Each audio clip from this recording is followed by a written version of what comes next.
So for example, when we were performing at the Windermere Theatre, we were performing to a crowd of over 200 kids packed into that theatre.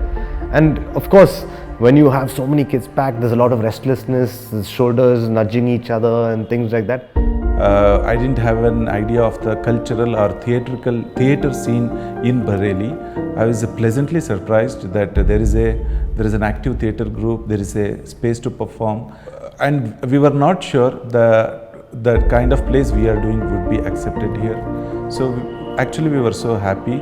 Of course, thanks to Windermere Theatre and thanks to Dr. Prajeshwar.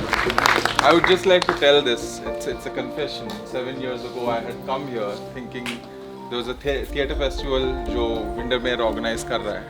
Unfortunately, after coming to Bareilly, we got to know it was some other theatre festival in Bareilly. But we still, we did our show, and the next day we came here to watch comedy.